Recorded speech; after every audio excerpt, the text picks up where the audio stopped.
2025 ধনতেৰাছৰ দিনা ইয়াৰে ভিতৰত যিকোনো এপত বা এটা ক্ৰয় কৰি ঘৰলৈ আনক। দেখিব ধন সম্পত্তি ক্ৰমান্বয়ে বৃদ্ধি পাব। সকলো প্ৰকাৰৰ অৰ্থনৈতিক সমস্যা সমাধান হ'ব। সৰ্বোচ্চ প্ৰকাৰে ঘৰলৈ আহিব মা লক্ষ্মী। প্ৰিয় বন্ধু বান্ধৱীসকল, বাস্তুশাস্ত্ৰ মতে ধনতেৰাছৰ দিনটো এটা অত্যন্ত শুভ দিন। এই দিনটোত মা লক্ষ্মীৰ উদ্দেশ্যি যিবোৰ সামগ্ৰী ক্ৰয় কৰিব সেইবোৰে ঘৰত সম্পত্তি 100% বৃদ্ধি কৰে। কিন্তু সেই বস্তুসমূহ এটা নিৰ্দিষ্ট সময়ত কিনাটো অতিকে প্ৰয়োজন আৰু সেইসমূহ মা লক্ষ্মীৰ পচন্দৰ হোৱাটো অতিকে প্ৰয়োজন। তেতিয়াহে ধনতেৰাছৰ দিনা কিনাটো সাৰ্থক হ'ব। বন্ধু বান্ধৱীসকল, কাতি মাহৰ এই ত্ৰয়োদশী তিথিতে ধনতেৰাছৰ দিনা সমুদ্ৰ মন্থনৰ পিছত মহালক্ষ্মীৰ আৱিৰ্ভাৱ হৈছিল। দেৱতাসকলে এই দিনটোত তেওঁৰ অত্যন্ত কৃপা লাভ কৰে। সেইকাৰণে এই দিনটোক মা লক্ষ্মী তথা বৈভৱ লক্ষ্মীৰ আৱিৰ্ভাৱৰ দিন হিচাপে মনা হয়।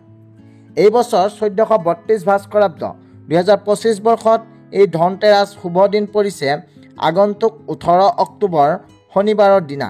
এই দিনটোত কাতি বিহু পৰিছে। ধনতেৰাছৰ তিথি অৰ্থাৎ ত্ৰয়োদশী তিথি আৰম্ভ হ'ব 18 অক্টোবৰ শনিবাৰে দুপৰীয়া 12:21 পৰা আৰু সমাপ্ত হ'ব 19 অক্টোবৰ দেওবাৰে দুপৰীয়া 1:53। সেয়েহে শনিবাৰ আৰু ৰবিবাৰ দুয়োটাতে দিনতে ধনতেৰাছ তিথি থাকিব। কিন্তু ধনতেৰাছৰ এই শুভ কিনাকাটি অৰ্থাৎ বস্তু কিনাৰ সময় বিশেষকৈ সম্পন্ন কৰিব লাগে প্ৰদোষকালত। আৰু এই বছৰ ধনতেৰাছৰ দিনা বস্তু কিনাৰ সকলোতকৈ শুভ সময় হৈছে আগন্তুক 18 অক্টোবৰ শনিবাৰে সন্ধিয়া 5:07 পৰা ৰাতি 6:43 এই 1 ঘণ্টা 36 মিনিটৰ সময়খিনিক কোৱা হয় ধনতেৰাছৰ প্ৰদোষকাল অৰ্থাৎ অমৃত যুগৰ মুহূৰ্ত। যদি আপোনালোকে ধনতেৰাছৰ দিনা কিবা কিনিব বিচাৰে তেনেহ'লে এই সময়খিনিৰ ভিতৰত এই বছৰ কিনিবলৈ চেষ্টা কৰক। কিন্তু সকলোতকৈ ডাঙৰ প্ৰশ্ন হৈছে ধনতেৰাছৰ দিনা কোনবোৰ বস্তু কিনিব লাগে, কোনবোৰ বস্তু কিনা ধনতেৰাছৰ দিনা সকলোতকৈ শুভ। বন্ধু বান্ধৱীসকল, আজিৰ এই ভিডিঅ'টোৰ মাধ্যমেৰে আপোনালোকৰ ওচৰত আলোচনা কৰিম এই ধনতেৰাছৰ দিনা মা লক্ষ্মীৰ প্ৰতীকযুক্ত কোনবোৰ বস্তু বা সামগ্ৰী ক্ৰয় কৰাটো সকলোতকৈ শুভ হিচাপে গণ্য কৰা হয়। আশা কৰোঁ আপোনালোকে এই ভিডিঅ'টোৰ পৰা উপকৃত হ'ব। নমস্কাৰ বন্ধু বান্ধৱীসকল, পুনৰবাৰ স্বাগতম জনাইছোঁ NC স্মাৰ্ট টিপছৰ অন্য এটা নতুন ভিডিঅ'লৈ। আশা কৰোঁ আপোনালোক ভালে কুশলে আছে। যদি আপোনালোকে ভিডিঅ'টো ভাল পায় তেনেহ'লে নিশ্চয়কৈ এটা লাইক কৰিবলৈ নাপাহৰিব। আৰু যদি আমাৰ চেনেলটো এতিয়াও ছাবস্ক্ৰাইব কৰা নাই তেনেহ'লে ছাবস্ক্ৰাইব কৰি কাষত থকা বেল আইকনটো প্ৰেছ কৰি দিব। লগতে কমেণ্ট বক্সত ভক্তি সহকাৰে জয় মা লক্ষ্মী বুলি লিখিবলৈ একেবাৰে নাপাহৰিব। বলক তেনেহ'লে ভিডিঅ'টোৰ মূল বিষয়বস্তুলৈ আগবাঢ়োঁ। সৰ্বপ্ৰথমে যি সামগ্ৰী বা বস্তুটোৰ বিষয়ে ক'ম সেয়া হৈছে ৰূপৰ, তামৰ বা সোণৰ নতুবা পিতলৰ যিকোনো এটা পাত্ৰ।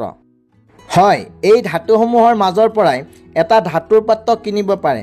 আৰু ধ্যান দিব যে যি পাত্ৰটো আপুনি কিনিছে সেই পাত্ৰটোত পানী যাতে আপুনি থ'ব পাৰে। সেইটো লাগিলে ঘট হ'ব পাৰে বা বাল্টি হ'ব পাৰে বা অন্যান্য কোনো পানী ৰাখিব পৰা বাচন হ'ব পাৰে। সকলোতকৈ ভাল হয় যদি সেইটো মন্দিৰত ৰাখিব পৰা উপযোগী হয়। যদি সম্ভৱ হয় এই ধৰণৰ এটা পাত্ৰ কিনি আনিব। আৰু এটা কথাত ধ্যান দিব যে যেতিয়া আপুনি পাত্ৰটো দোকানৰ পৰা কিনি আনিব তেতিয়া খালী পাত্ৰটো কেতিয়াও ঘৰলৈ লৈ নানিব।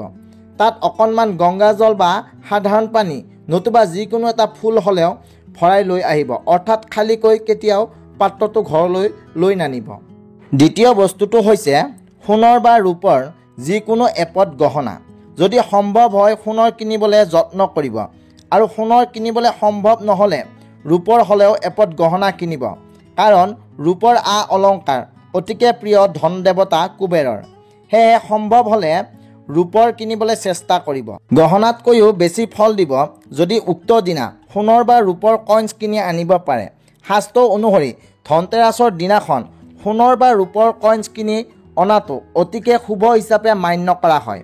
এই সোণৰ বা ৰূপৰ কইন্সটো কিনাৰ পিছত সেইটো মা লক্ষ্মী আৰু শ্ৰী গণেশৰ চৰণত স্পৰ্শ কৰাই আপোনাৰ মনোকামনা তেওঁলোকৰ ওচৰত ব্যক্ত কৰি কইন্সটো আপুনি আপোনাৰ সকলোতকৈ গুৰুত্বপূৰ্ণ স্থানত থ'বলৈ চেষ্টা কৰিব। সেয়া লাগিলে আপোনাৰ আলমিৰা বা চন্দুকেই হ'ব পাৰে। তৃতীয়তে, আপোনালোকে ধনতেৰাছৰ দিনা তামৰ, কাঁহৰ বা পিতলৰ ঘণ্টা কিনি আনিব পাৰে। অৰ্থাৎ এই তিনিটা ধাতুৰ যিকোনো এটা শলা চাকিও কিনি আনিব পাৰে। আৰু এই চাকিটো কিন্তু আপোনালোকে প্ৰতিদিনে মন্দিৰত ব্যৱহাৰ কৰিব লাগিব। চতুৰ্থতে, আপোনালোকে মা লক্ষ্মী আৰু শ্ৰী গণেশক একেলগে বহি থকা মূৰ্তি কিনি ঘৰলৈ আনিব পাৰে। আৰু যদি আপোনালোকৰ সম্ভৱ হয় তেনেহ'লে মা লক্ষ্মী আৰু শ্ৰী গণেশৰ মূৰ্তি সোণৰ, ৰূপৰ বা তামৰ নতুবা পিতলৰ কিনি আনিবলৈ চেষ্টা কৰিব। আৰু যদি সম্ভৱ নহয় তেনেহ'লে মাটিৰো কিনি আনিবলৈ পাৰে। কিন্তু সকলোতকৈ শুভ হয় ৰূপৰ মা লক্ষ্মী আৰু শ্ৰী গণেশৰ মূৰ্তি একেলগে বহি থকা কিনি আনিব পাৰিলে। পঞ্চমতে, বন্ধু বান্ধৱীসকল, আপোনালোকে ওপৰত উল্লেখ কৰা বস্তুসমূহ ক্ৰয় কৰিবলৈ অসুবিধা পালে অতি কম খৰচতে এটা বস্তু কিনি আনিব পাৰে। আৰু সেয়া হৈছে দুডাল ঝাৰু। আৰু এই ঝাৰু দুডাল যদি নাৰিকলৰ হয় তেনেহ'লে অত্যন্ত শুভ বুলি মনা হয়। আশা কৰোঁ আপোনালোক সকলোৱে এই দুডাল ঝাৰু কিনিবলৈ সক্ষম হ'ব। আৰু এই দুডাল ঝাৰুৰ যিকোনো এডাল ঝাৰু আপোনালোকে ব্যৱহাৰ কৰক আৰু আনডাল ঝাৰু সুন্দৰভাৱে থৈ দিয়ক। এই ধনতেৰাছৰ দিনা যি দুডাল ঝাৰু আপুনি কিনি আনিলে তাৰে এডালেৰে সকলো চাফ চাফাই কৰক আৰু পৰিষ্কাৰ পৰিচ্ছন্ন কৰি ৰাখক আৰু কিছু পৰিমাণে নিমখ ব্যৱহাৰ কৰক। আৰু এই নিমখৰ পেকেটটো আপুনি ধনতেৰাছৰ দিনাই কিনি আনিবলৈ চেষ্টা কৰক। এনেদৰে কৰিলে মনা হয় ঘৰত থকা সকলোবোৰ নকাৰাত্মক শক্তি নাইকিয়া হয়। ষষ্ঠতে, আপোনালোকে অতি কম খৰচতে মা লক্ষ্মীৰ আশীৰ্বাদ পাবলৈ ধনতেৰাছৰ দিনা ধনিয়াৰ বীজ কিনি আনিব পাৰে। মান্যতা অনুসৰি ধনতেৰাছৰ দিনা ধনিয়াৰ বীজ কিনাটো অতিকে শুভ বুলি মনা হয়। আৰু ইয়াৰ পিছত কিনি অনা ধনিয়াৰ বীজসমূহ ধনতেৰাছৰ শুভ সময়ত মা লক্ষ্মী আৰু শ্ৰী গণেশৰ চৰণত অৰ্পণ কৰি পিছদিনাখন সেই ধনিয়াসমূহ ঘৰৰ যিকোনো এডোখৰ শুভ ঠাইত বা টাবত ছটিয়াই দিয়ক।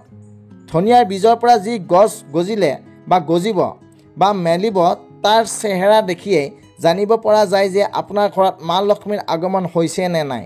ধনিয়াৰ গছ যিমানে লহপহকৈ বাঢ়িব আপোনাৰ শ্ৰীবৃদ্ধিও সিমানে হ'ব।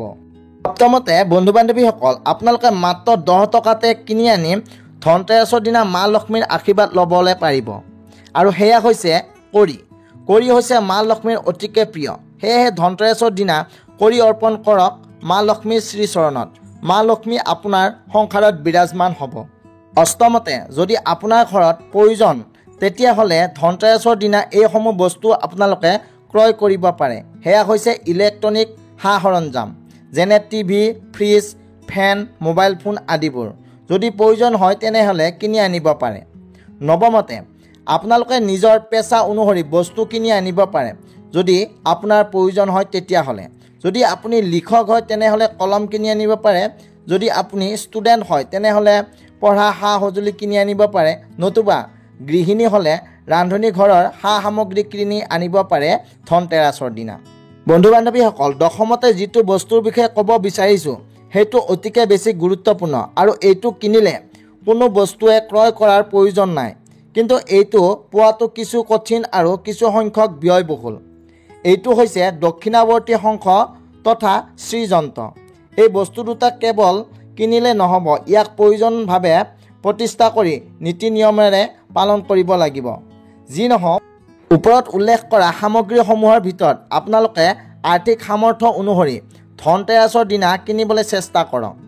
আশা কৰোঁ ইয়াৰে ভিতৰত যিকোনো এটা সামগ্ৰী আপোনালোকে কিনিব পাৰিব। বন্ধু বান্ধৱীসকল, আজিৰ ভিডিঅ'টো ইমানেই আছিলে। আশা কৰোঁ আপোনালোকে ভিডিঅ'টোৰ পৰা যথেষ্টখিনি উপকৃত হ'ব পাৰিছে। যদি ভিডিঅ'টো চাই ভাল পালে তেনেহ'লে নিশ্চয়কৈ এটা লাইক কৰিবলৈ নাপাহৰিব। আৰু আমাৰ চেনেলটো যদি এতিয়াও ছাবস্ক্ৰাইব কৰা নাই তেনেহ'লে ছাবস্ক্ৰাইব কৰি কাষত থকা বেল আইকনটো প্ৰেছ কৰি দিব। লগতে কমেণ্ট বক্সত ভক্তি সহকাৰে জয় মা লক্ষ্মী বুলি লিখিবলৈ একেবাৰে নাপাহৰিব। অন্য এটা নতুন ভিডিঅ'ৰ সৈতে পুনৰ লগ পাম। তেতিয়ালৈকে আহিছোঁ, ধন্যবাদ।